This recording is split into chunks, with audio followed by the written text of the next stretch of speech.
Assalamualaikum warahmatullahi wabarakatuh. Perkenalkan, nama saya Widya Astuti dengan NIM 112008200000105. Pada kali ini saya akan membahas materi mengenai qalqalah, tafhim, dan tarkik. Materi yang pertama yaitu ada qalqalah.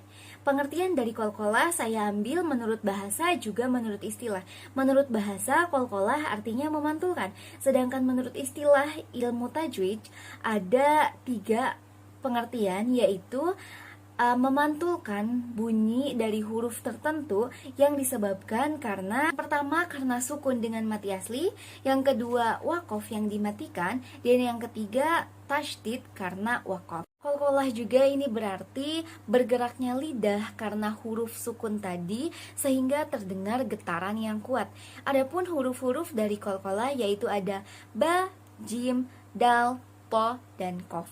Qalqalah ini terbagi menjadi 3 macam, yaitu ada qalqalah sugro, qalqalah kubro, dan qalqalah akbar. Pertama, qalqalah sugro atau kecil, yaitu terjadi ketika huruf tersebut dalam keadaan sukun asli. Contohnya itu adalah lam yalid wa lam yulad.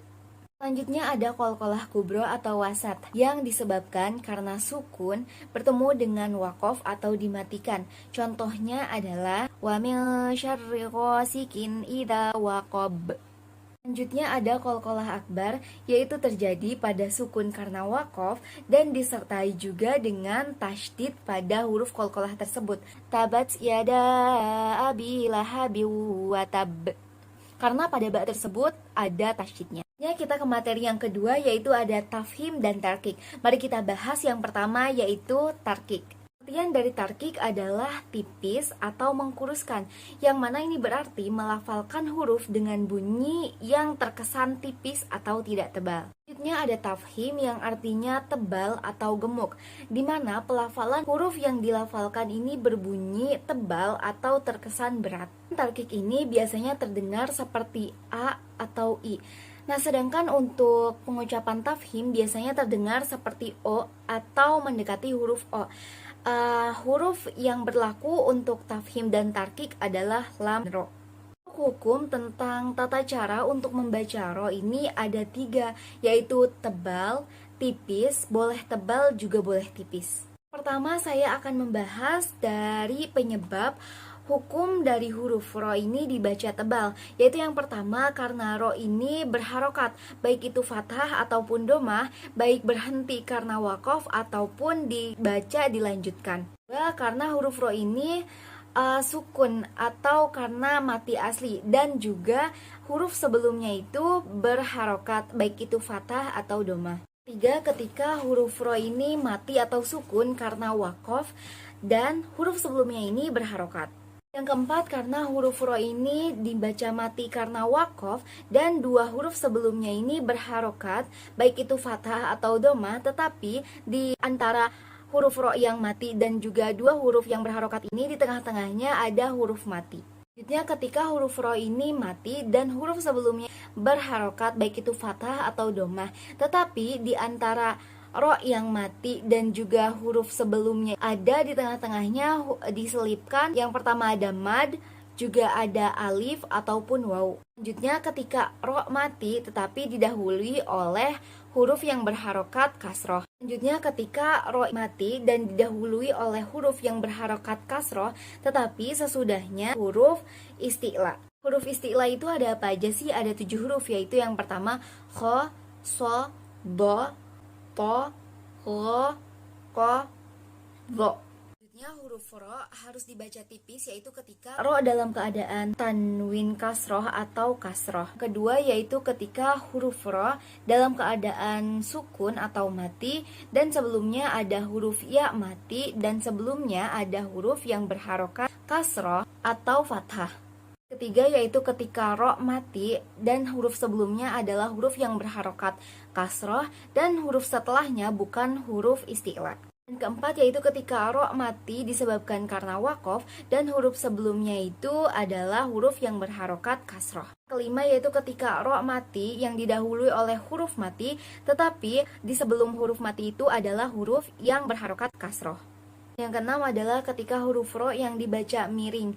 Contohnya itu hanya majreha. Selanjutnya ketika ro mati yang didahului oleh huruf kasroh dan setelahnya boleh ada huruf isti'la tetapi di lain kata. Keadaan ketika ro ini boleh dibaca tafhim atau tarkik dalam keadaan dua, yaitu yang pertama ro mati didahului oleh huruf yang berharokat kasroh dan setelahnya ada huruf isti'la tetapi yang berharokat kasroh. Dua yaitu huruf ro mati karena wakof dan huruf sebelumnya adalah huruf mati. Dan selanjutnya yaitu tafhim dan tarkik untuk huruf lam atau lam jalalah.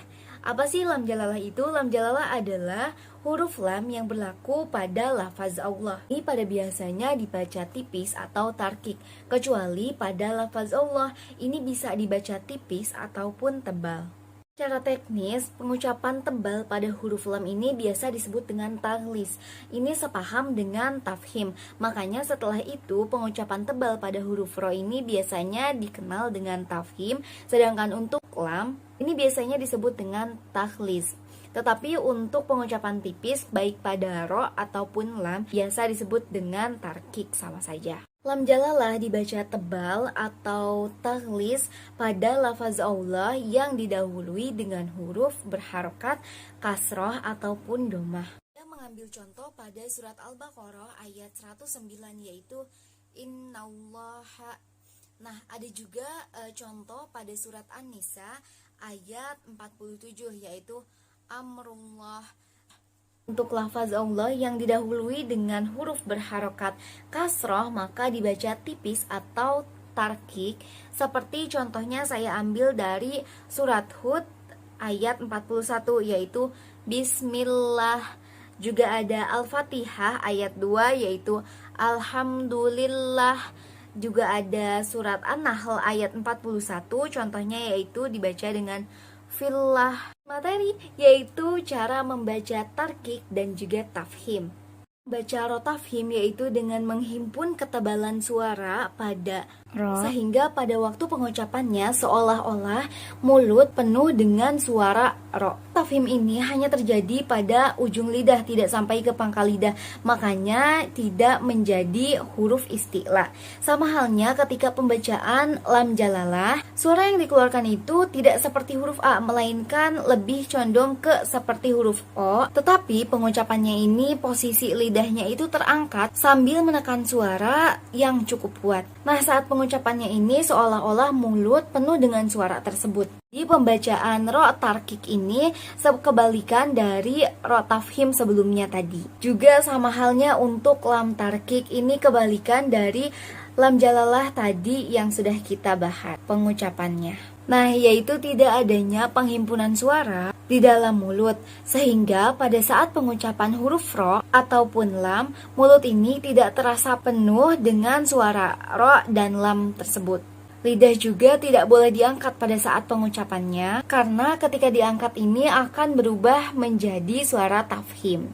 Sekian materi yang dapat saya sampaikan. Mohon maaf sekali jika banyak salah-salah kata. Semoga tugas ini bisa Ibu terima dan yang menonton mendapat materi yang benar. Boleh kalian ambil, jika salah boleh betulkan saya di kolom komentar. Terima kasih sebelumnya. Wassalamualaikum warahmatullahi wabarakatuh.